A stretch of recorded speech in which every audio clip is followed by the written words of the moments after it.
इनसे मुकाबला हमारा नहीं है, लेकिन हमें किसी तरीके से अफोर्डेबली इसको पाकिस्तान में लेकर आना है। ये पाकिस्तानियों को वैक्सीन नहीं मिलेगी। हाँ, वैक्सीन जो है वो सरकार जो है वो कहीं नजर नहीं आती उस लाइन के अंदर। हर मुल्क ने अपनी बुकिंग करवा ली है, अपने अवाम-उन-नास को डेट दे दी है और हम अभी तक उस लाइन में हैं ही नहीं कहीं पे। नमस्कार दोस्तों, एक बार फिर से स्वागत है आपका हमारे YouTube चैनल में। आज मैं आपके लिए एक नया पाकिस्तानी वीडियो लेके आई हूँ, तो एक बार वीडियो देखिए और अगर आपको वीडियो अच्छा लगे तो वीडियो को लाइक करें, कमेंट करें और वीडियो को शेयर करें। मैं मिलती हूँ आपको वीडियो के आखिर में। जो यूके है यानी कि इंग्लिस्तान, अब देखें उन्होंने कोई 5 मिलियन डोजेस जो हैं वो कोविड की खरीद ली हैं और वो मुख्तलिफ मराहिल में वहां पे लोगों को लगाना शुरू हो गए हैं। अमेरिका की बात करें तो वहां पर $2 बिलियन की जो कोई 100 मिलियन के करीब डोजेस जो हैं वो अमेरिका है वो खरीद रहा है। जाहिर सी बात है ये अमीर मुल्क हैं, ये इनसे मुकाबला हमारा नहीं है, लेकिन हमें किसी तरीके से अफोर्डेबली इसको पाकिस्तान में लेकर आना है। सो एक रेस लगी हुई है दुनिया भर में कि वैक्सीन कौन खरीदेगा, कैसे खरीदेगा और कौन सी सूट करती है। ये एक चार्ट है हमारे पास उन ममालिक का जिन्होंने अभी तक ये वैक्सीनेशंस जो हैं इसको वैक्सीन जो है इसको बुक कर लिया है। इसमें कनाडा सर फहरिस्त है, फिर ऑस्ट्रेलिया है, ब्रिटेन है, यूनाइटेड स्टेट्स है, यूरोपीय यूनियन है। तो ये आप अपनी स्क्रीन पर देख सकते हैं कि यहां पर बांग्लादेश ने भी कुछ वैक्सीन बुक की है। इस लिस्ट पर पाकिस्तान का नाम फिलहाल नजर नहीं आता। डॉक्टर फैसल सुल्तान से हम ये बात पूछेंगे कि हम यहाँ पे इस मामले में कहां खड़े। बहुत शुक्रिया डॉक्टर। वैक्सीन लेकर आने के बाद यहाँ लोगों में जो आगाही हमें उसके हवाले से कायम करनी है, बिकॉज लोग अभी तक समझते हैं कि शायद उस वैक्सीन में कोई चिप होगी जो जब हमें लगा दी जाएगी तो हम किसी के ज़हनी कोई गुलाम बन जाएंगे। जो ये भी एक बड़ा मरहला है कि लाने के बाद फिर लोगों को कहना कि जी खुदा के वास्ते लगवा भी लें, ये आप ही की बेहतरी के लिए।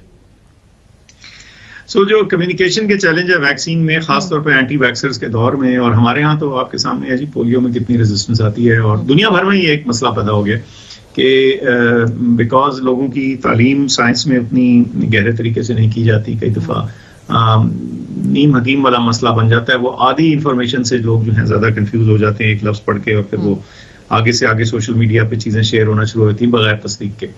तो ये एक बेवकूफ़ाना सा अमल है, लेकिन इसको काउंटर करने की जरूरत है और ये सिर्फ कहने से नहीं है, इसके पूरी कैंपेन करनी पड़ेगी। वो भी तैयार हो रही है। यहाँ तो कोरोना की जो वैक्सीन है उस पर झगड़ा हो रहा है कि मुफ्त दी जाए ना दी जाए। कोई मुल्क मुफ्त देने को तैयार नहीं, चुनाचे वर्ल्ड बैंक वगैरह एक कोशिश कर रहे हैं कि कुछ मुल्कों को मुफ्त वैक्सीन दी जाए। अगर वैक्सीन ही फ्री मिल जाए तमाम मुल्कों को तो बड़ा काम होगा। कर्जे माफ़ करना बहुत इंपॉर्टेंट बात है। कलील मुद्दती कर्जों की बात की प्राइम मिनिस्टर ने, वो बहुत इंपॉर्टेंट है, वो मिलने चाहिए, उसमें किसी का नुकसान नहीं है। कम शराब पर कलील मुद्दती कर्जे ये मिलने चाहिए, लेकिन सब कुछ डिपेंड करता है उन ताकतों पर जिनके हाथ में मईशत की लगाम है, बागडोर है, जो सब कुछ करते हैं और कुछ नहीं करते दूसरे गरीब मुल्कों के लिए। पहले भी कुछ नहीं करते थे, उनसे खेलते थे, अब भी खेलेंगे, लेकिन अमल होना चाहिए और देखते हैं कहाँ तक बात जाती है। एक और चीज, वैक्सीन जो आ रही है आपको पता है उसकी कीमत अभी इनिशियल जो एस्टिमेट है कि वो 5,800 रुपए समथिंग होगी। एक घर में 5 बंदे हैं तो 30,000 रुपए की वैक्सीन पाकिस्तान में कौन लगवा सकता है।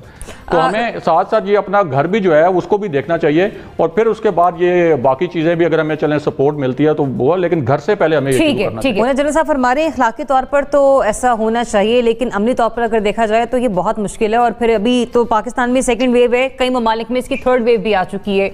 कब तक हम होप्स लगाए रखेंगे? ज़रियाब ये बात सही है कि देखें अब तो वैक्सीन की तरफ पूरी दुनिया जा रही है और जाने की हर कोई अपने तौर पर कोशिश कर रहा है। एटलीस्ट बहुत फारफेच्ड होगा, मतलब मुफ्त वैक्सीन पाकिस्तान जैसे मुल्क में जहां महंगाई हम तमाम के सामने है, आम इंसान किन किन मसाइल से रोजमर्रा की अपनी जिंदगी पर स्ट्रगल करता है वो भी हमारे सामने है। कोरोना के बायस जो हमारी मुश्किलात में इजाफा हुआ है वो भी हम तमाम जानते हैं। तो इसलिए बड़ा एक हाई ओवर एम्बिशियस सा बेंचमार्क है। अल्लाह करे हम यहाँ तक पहुंच पाएं।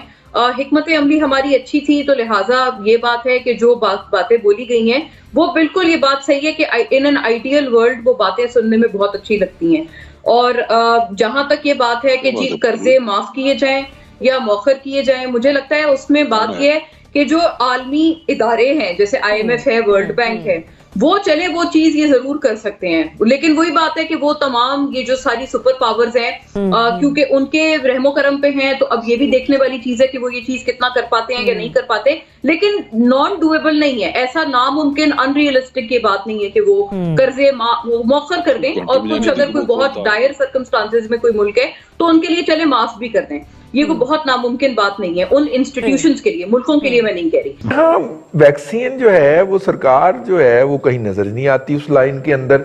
हर मुल्क ने अपनी बुकिंग करवा ली है, अपने अवाम नास को डेट दे दी है, और हम अभी तक उस लाइन में हैं ही नहीं कहीं पे, बल्कि हम उल्टा कंस्पायरेसी थेरियां छोड़ रहे हैं कि एक नैनो चिप जो है वो हर बंदे के अंदर इंजेक्ट कर दी जाएगी, मतलब लाल टोपी एंड कंपनी को हमने लगा दिया है साजिश थ्योरियां घरने में और फैलाने में, और मेन स्ट्रीम मीडिया के ऊपर जी वो फेरी दुनिया के। तो क्या आइंदा फिर हम वैसे जहाज पे जब बैरून मुल्क जाएंगे तो वैसे ही होगा हमारे साथ, जिस तरह हमारे बुजुर्ग जो है वो पोलियो के कतरे पी रहे होते हैं, उसका सर्टिफिकेट बना रहे हैं। साथ साथ दुनिया भर में कोरोना वायरस की वैक्सीन मिलेगी, लेकिन पाकिस्तान में नहीं। वजीर आजम इमरान खान का वफाकी काबीना इजलास में बड़ा इंकिशाफ, लोग मरे या जिए हुकूमत ने हाथ खड़े कर दिए हैं। दूसरी जानिब भारत के वैक्सीन तैयार करने वाली कंपनी से राबते सामने आए हैं। कोरोना वाली बड़ी डेंजरस स्टोरी है, मेरे खुद में जब से परेशान हूं उसको हम नंबर 1 स्टोरी बनाने का सोच रहे हैं। हमने बैठ के इसी पे गुफ्तगू की है कि एक्सक्लूसिव तो चलो रिपोर्टर की अपनी एक होती है, हर एक की होती है,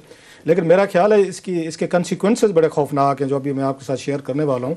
ये जो 10 नवंबर की मीटिंग हुई है कैबिनेट की हुई है, वहाँ पे ये इंकशाफात किए गए, ये कोई मेरे आपके नहीं है, और पाकिस्तान के लोगों के लिए मेरा ख्याल it might be very disturbing story जो वहाँ पे कैबिनेट में ये वहाँ पे इंकशाफात किए गए हैं। और जिस तरह की वहाँ पे इतने बड़े इंकशाफात के बावजूद बिजनेस एज यूजुअल और कहा गया कि हम कुछ नहीं कर सकते। हुकूमतें कुछ करने के लिए लाई जाती होती हैं, हुकूमतें सिर्फ हाथ खड़े करने के लिए नहीं लाई जाती होती। सो जो कुछ मैंने वहाँ से मुझे कोई पता चला है जो आपके साथ शेयर कर रहे हैं, मेरा ख्याल है it's a matter of concern for ये 20 हमारे 22 करोड़ जो लोग हैं, इनके लिए जो प्रोसीडिंग हुई है कैबिनेट की पिछले इजलास की 10 नवंबर वाली, ये मस्ट बी वेरी मतलब डिस्टर्बिंग। हुआ क्या, लेकिन साथ में जब मैं भारत का बताऊंगा कि भारत क्या अरेंज कर रहा है तो थोड़ा सा आपका मुतमईनपन आपको पता चलेगा कि शहरियों की कदर कैसे करते हैं। जा रहे हैं। क्लास साहब की बात जरा एक दफा रिपीट कर दूं क्योंकि मुझे हजम नहीं हो रही है। वो वैक्सीन कोरोना की जिस पे पूरी दुनिया उम्मीद लगाए बैठी है, वो पाकिस्तानियों को नहीं मिलने जा रही है क्योंकि गवर्नमेंट ऑफ पाकिस्तान ने हाथ उठा दिए। मैं सही कह रही हूँ कहा साहब? बिल्कुल सही कह रही हैं। और इंडिया क्या कर रहा है? इंडिया क्या कर रहा है? अब स्टोरी है, बहुत सारे लोग इसको बाई करेंगे, जो इनके वजीर भी कल पे आके ट्वीट भी करेंगे और हमें समझाएंगे कि भाई साहब हम थर्ड वर्ल्ड के कंट्रीज हैं, लिहाजा हम कहाँ पे 80 दर्जे की ये वैक्सीन को वो पहले से लोगों को कैल कर ले। यहाँ पे आपको पता अल्लाह तवक्कुल बड़ी चलती है, इसलिए वो कैल हो भी जाएगी 22 करोड़ के बाद। वैसे मैं क्लैरिफाई कर दूं कि ये कोई इतना बड़ा इशू नहीं है, ये जिन्होंने कैबिनेट में अगर बना दिया है, इसकी वेरियस रिपोर्ट्स जो आ रही हैं वो ये है कि कुछ डिपेंड करता है कि कौन सी वैक्सीन है, कौन बना रहा है, उसको कैसे रखना है। 8 डिग्री से लेके 50 और 80 माइनस तक जो है ना उसकी स्टोरेज होती है। पर ये कोई इतना बड़ा इशू नहीं है कि न्यूक्लियर कंट्री जो है वो इसको स्टोर नहीं कर सकता। अब इन्होंने तो खड़ दिए हैं, अल्लाह जाने तो उसके बाद अवाम जाने, अल्लाह तवक्कुल पे छोड़ दिया, खत्म होगी बहस वहाँ पे। इंडिया क्या कर रहे हैं सर? थोड़ी सी मैं रिसर्च डाली अगेन, क्योंकि हम सारी चीज़ें इंडिया के साथ मैच करते हैं, मुकाबला डालते हैं। इंडिया ने ये किया तो हमने ये किया, वो कहते हैं पाकिस्तान ने ये किया तो हमने किया। 72 साल से मुकाबला चल रहा है, अब यहाँ मुकाबला नहीं हो रहा। इंडिया ने क्या किया, मैंने उनकी ये हेल्थ मिनिस्ट्री के फिगर्स देख रहा था। जो ही उन्हें पता चला है कि इसकी वैक्सीन वगैरह है, पहले तो खुद भी उन्होंने लोकली तौर पर कोशिशें की हैं, कुछ 2-4 ट्रायल कामयाब भी हुए उनके। या एशिया में 2 मुल्क थे, या चाइनीज से जो इस पे काम कर रहे थे, या इंडियन से वो इस पे काम कर रहे थे। उनकी फार्मास्यूटिकल उनकी जो रिसर्च एंड डेवलपमेंट है इंडिया की, वो ये बहुत आगे है उसमें। ये अगर पाकिस्तान बहुत सारी वहाँ से इंपोर्ट करता है, वहाँ से ड्रग्स वगैरह जो हैं। अब उन्होंने कहा है कि हमने उस कंपनी से रब्ता किया है जिस कंपनी ये ड्रग्स बनाई है, वैक्सीन बनाई है, दोनों कंपनी से, जो एक फाइजर से भी और बायो एंड टेक जो दूसरी कंपनी है, उन दोनों को हमने कहा कि जनाब कि इस खित्ते में 1.5 अरब ये रहते हैं, लोग रहते हैं इस मुल्क में, हमें उनकी जानों की फिक्र है, हमारे शहरी हैं, हमसे बात करें कितने पैसे लेने हैं, कितने हमने आपको फंडिंग करनी है और कितनी वैक्सीन हमें कैसे मिल सकती है। अब उसके 2-4 ऑप्शन वो जेर गौर हैं कि वो अगेन वैक्सीन इंडिया में प्रोड्यूस कर सकते हैं अगर उनके साथ कोई म्यूचुअली एग्रीमेंट कर लेते हैं, अपने जो आपकी वो जो भी हैं फार्मूले हैं या वट एवर है, उनको पेमेंट करें, उसके बदले में उसके ये एक्सचेंज उसको ड्रग कंपनी को कि फार्मूला हमें दें, या जो भी उसके हैं आप उसके टेक्निकल जो पॉइंट्स हैं वो करके उन्होंने कहा जी हम उनके साथ राब्ते में हैं। वहाँ की हुकूमत ने हाथ नहीं खड़े किए कि भाई साहब हम थर्ड वर्ल्ड के कंट्रीज हैं, हमारे पास ना पैसे हैं, ना हमारे पास कोई अप्रोच है, ना हमारे पास कोई उसको 80 दर्जे की करने की क्या है। पूछा क्या उनसे सर कि 80 दर्जे की जो बात की जा रही है, वही सवाल जो कैबिनेट में जो लोगों को घुमा दिया कि 80 दर्जे पे तो हम नहीं कर सकते। उन्होंने कहा जनाब हम लॉजिस्टिक में भी काम कर रहे हैं, ये लॉजिस्टिक ये होती हैं, हम लॉजिस्टिक में भी काम कर रहे हैं और इसको भी हम इंश्योर करेंगे कि हम इसको कैसे प्रिजर्व करके लोगों तक पहुंचाएं। अगला सवाल हुआ उससे हेल्थ मिनिस्ट्री के ऑफिशियल जो हैं जो इस पूरे मामले को देख रहे हैं, उन्होंने कहा भाई साहब हमें यह खतरा है कि जो शहरों में लोग रहते हैं ना, मेट्रो में बाबूज हमारी तरह के टाई कोट पहने जो अफोर्ड कर सकते हैं, तो आप इनको पहले लगाएंगे, आप वैक्सीन देंगे, और जो गरीब गुरबा जो है स्लम्स में रहते हैं, देहातों में रहते हैं, उनका क्या बंदोबस्त होगा। मतलब ये है कि जो बड़े लोग हैं, अफोर्ड कर सकते हैं, पैसे वाले हैं, वो तो ले लेंगे। उसका उन्होंने जवाब दिया कि रियासत जो है वो अपने शहरियों के दरमियान इम्तियाज़ नहीं करती, ये हम बिल्कुल नहीं करेंगे कि शहरियों को पहले दें और देहातों को बाद में दें, स्लम्स वालों को न दें। जो ही है कि हमारे पास, और उन्होंने उसकी डेट्स भी दी हैं, प्रोजेक्ट उन्होंने प्लान बना लिया हुआ है कि अगर ये जब वैक्सीन कभी आएगी तो इसको कैसे लगाना है, कहाँ कहाँ पे जाना है, गाँव में कैसे जाएगी, शहर में कैसे जाएगी, और उसका सारा तरीकाकार एक जो है वो जो प्लान है ना, प्लान बना हुआ है इंडिया में। और उन्होंने कहा डेट दे रहे हैं, वो कहते हैं अर्ली नेक्स्ट ईयर जो है हम ये कोशिश की जा रही है, अर्ली नेक्स्ट ईयर से ये सारी वहाँ की वहाँ शुरू हो जानी चाहिए। उस पर ये फरमाते हैं कि जनाब हम क्या करते हैं या 80 दर्जे माइनस उस पे दर्जा हरारत पे इसको स्टोर करना है, हमारे पास लॉजिस्टिक सपोर्ट नहीं है, मीन्स के हमारे पास अरेंजमेंट्स भी नहीं है। अगर हम ले लेते वैक्सीन, हमें मिल भी जाती, हमने सौदा कर भी लिया होता, हमने मतलब उस पर कहते हैं गंदम के लिए $2-2.5 बिलियन हमने दे दिया उनको रूसी किसानों को।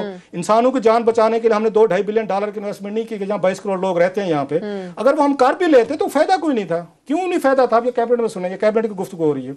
उन्होंने फायदा इसलिए नहीं था कि हमारे पास स्टोरेज की वो नहीं है, हमारे पास लॉजिस्टिक नहीं है, हमारे पास इक्विपमेंट्स भी नहीं है, मीन नहीं है स्टोर करने का। एंड क्या हुआ मेरे साहब, कहानी लंबी होगी जरा।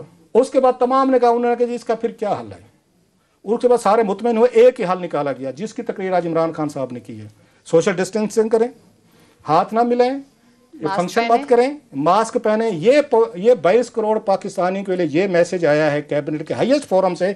1 साल से हम फंसे हुए हैं, पूरी दुनिया ये अप्रोचेस कर रही है, कोई आके अपने अरेंजमेंट्स करने की कोशिश कर रही है। मीनवेल में मैंने बैठ के जब ये चीज़ें देखी, उन्होंने कहा जनाब कि हम आपको कुछ नहीं कर सकते। वो कहना कि कहते हैं जागते रहना, साढ़े देना रहना। बोलता हूँ ये मैं खुद डर गया हूँ सुन के। आपके इस वक्त पूरी दुनिया में ये आ रही है कि कोरोना की दवाई वैक्सीन निकल आई है 90% 95% के दरमियान में उसके रिजल्ट्स आ रहे हैं। और आप ये कह रहे हैं कि कैबिनेट में ये डिस्कस हुआ कि हम वो लोगों को ये उम्मीद ही ना रखें कि हमारे पास वो वैक्सीन आ रही है, क्योंकि हमारी गवर्नमेंट ने कोई किसी किस्म की उस पर इन्वेस्टमेंट नहीं की और हमारे पास वो दवाई नहीं आ रही। ये आप कह रहे हैं। एग्जैक्टली, उन्होंने बड़ा क्लियर ये मैसेज दिया है कैबिनेट से, ये पाकिस्तानियों को वैक्सीन नहीं मिलेगी। हेलो दोस्तों, तो आई होप आपको ये वीडियो अच्छा लगा होगा। मुझे आपसे एक रिक्वेस्ट करनी है कि आप लोग जो भी इंडियन यूट्यूबर हैं उनके जो वीडियो होते हैं पाक के ऊपर, उनको आप डिसलाइक ना करें, क्योंकि यार अपने काका जो है ना वो पाकिस्तान वाले, वो बैठे हुए हैं डिसलाइक करने के लिए, तो आप तो कम से कम लाइक करो। और रही बात कमेंट की, तो कमेंट भी आप इंडिया के सपोर्ट में कीजिए, जिससे पाकिस्तानों के पिछवाड़े में आग लगे। ठीक है, उनके हमारे सपोर्ट में करो यार, उनके विरोध में क्यों करो, उसके लिए तो वो खुद ही हैं। दोस्तों मेरा खुद का चैनल है अंशु चौधरी द बॉस, मैं रोस्टिंग वीडियो बनाती हूँ, तो एक बार मेरा चैनल विजिट जरूर करें। गालियाँ होती हैं लेकिन मज़ेदार वाली होती है ना, तो एक बार मेरे रोस्टिंग वीडियो देखें। और आपको ज़्यादा चुल मचती है ना कमेंट करने की, तो मुझे भी जाके एक बार कमेंट करके एक बार मेरे चैनल को विजिट जरूर करें। मैं वादा करती हूँ आपको मज़ा आएगा वीडियो देखने में, क्योंकि वीडियो बहुत ही ज़्यादा शानदार है। तो एक बार मेरे चैनल पर विजिट जरूर करें।